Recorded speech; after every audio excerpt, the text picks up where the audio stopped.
Assalamualaikum warahmatullahi wabarakatuh. Kali ini saya bersama ibu saya, perempuan tercantik sedunia. Seseorang yang melahirkan saya dan mengurusi saya, membesarkan saya hingga saya sampai bisa seperti sekarang ini.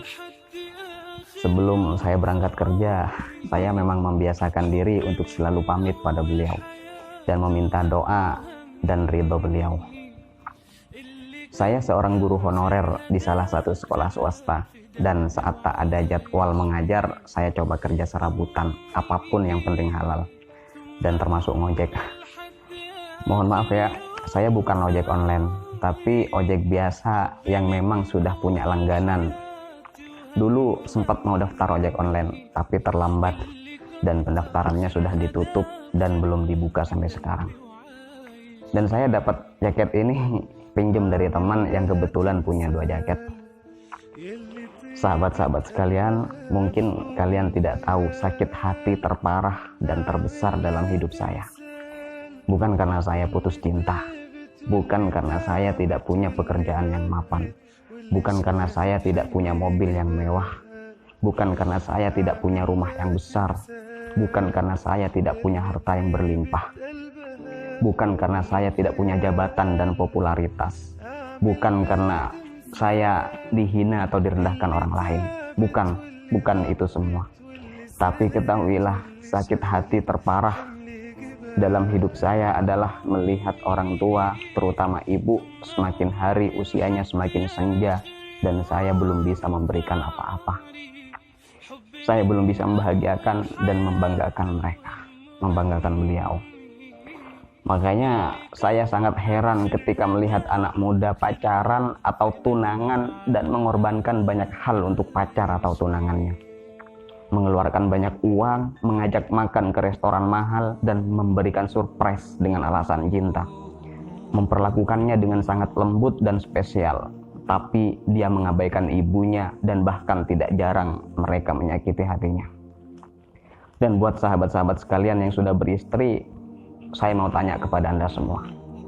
Dalam sebulan atau bahkan seminggu, berapa kali Anda mengajak istri Anda jalan? Berapa kali Anda mengajak istri Anda shopping, beli baju dan pakaian yang ia suka? Berapa kali Anda mengajak istri Anda makan di restoran mahal? Terkadang Anda begitu sangat memperlakukan istimewa istri Anda, namun terlalu sering mengabaikan ibu yang melahirkan Anda, yang menyusui Anda, yang membuang kotoran Anda, yang memandikan Anda, mengganti pakaian Anda, menyisir rambut Anda, menyucikan pakaian kotor Anda, yang mencebok Anda, yang mengajarkan Anda berjalan dan bicara, yang menyuapin Anda dan mengurusi Anda sampai Anda seperti sekarang ini. Sahabat-sahabat sekalian, terkadang orang tua kita malu untuk meminta hal yang dia inginkan. Bahkan terkadang walaupun tubuhnya sudah lemah dan lunglai karena dimakan usia, ia masih berusaha dengan sisa-sisa tenaganya untuk tetap bekerja. Karena selama ia bisa, ia tidak ingin meminta pada anaknya. Dia tidak ingin merepotkan anaknya. Malah terkadang dengan tubuhnya yang sudah sangat lemah, sebisa mungkin ia masih ingin memberi pada anak-anaknya. Sampai kapanpun ia akan menganggap kita sebagai bayi kecilnya. Mengertilah wahai sahabat-sahabat sekalian, jikapun mereka tidak meminta apa-apa, kitalah yang harus mengerti mereka. Belikan makanan kesukaan mereka, belikan baju baru untuk mereka, dan kalau bisa, sekali-kali ajaklah mereka jalan dan makan bareng di luar. Tak perlu di restoran mahal, karena beliau tak butuh mewah. Cukup diajak saja, beliau pasti akan senang luar biasa. Apalagi sampai dibawa ke tempat yang istimewa. Yang mereka butuhkan adalah perhatian dan kasih sayang dari kita. Seperti halnya beliau dengan sangat telaten mengurusi kita sedari kecil dulu. Jika kita belum mampu membanggakan dan membahagiakan, setidaknya jangan menyakitinya. Jangan melukai hatinya dan berlemah lembutlah padanya. Dulu saat kita kecil tidak jarang kita bikin jengkel ibu kita. Namun beliau tetap sabar menghadapi kita. Dan sekarang terkadang ibu kita juga buat kita jengkel, maka saatnya kitalah yang sabar terhadap beliau. Demi Allah, Jikapun sholat kita beribu-ribu rakaat, haji berkali-kali, dan amalan ibadah kita banyak, tapi kita gores luka di hati ibu kita, demi Allah, surga tak akan dapat kita raih. Doakan saya sahabat-sahabat sekalian, semoga saya masih diberi kesempatan untuk membahagiakan orang tua saya, terutama ibu saya, di sisa-sisa hidup beliau.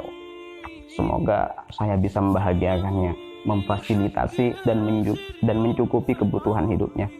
Dan yang paling saya harap, semoga saya bisa memberangkatkan beliau bersama-sama ke tanah suci Mekah untuk menunaikan rukun Islam yang kelima, menggandeng tangannya mengelilingi Ka'bah.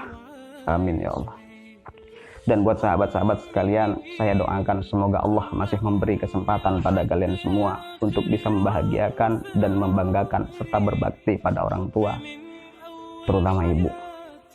Dan buat kalian yang mungkin orang tuanya sudah pergi menghadap Allah Subhanahu wa Ta'ala, tak perlu sedih, karena kalian masih bisa berbakti pada mereka dengan terus taat kepada Allah dan berperan selalu menjadi orang baik dan bermanfaat bagi orang lain. Di alam sana, orang tua kalian akan tersenyum melihat peran kebaikan kalian. Maka teruslah menjadi orang baik buat orang tuamu di alam sana. Maka insya Allah, semua peranmu akan bernilai bakti pada orang tua kalian, walaupun ia sudah tiada. Dan yang terakhir, doakan saya sahabat-sahabat, semoga Allah memberikan kesempatan pada saya untuk bisa bertemu dengan Ustadz Adi Hidayat. Saya ingin sekali bertemu dengan Ustadz Adi Hidayat, ingin berguru langsung padanya. Semoga kita semua selalu berada dalam lindungan Allah dan istiqomah di jalannya. Amin ya Allah. Assalamualaikum warahmatullahi wabarakatuh.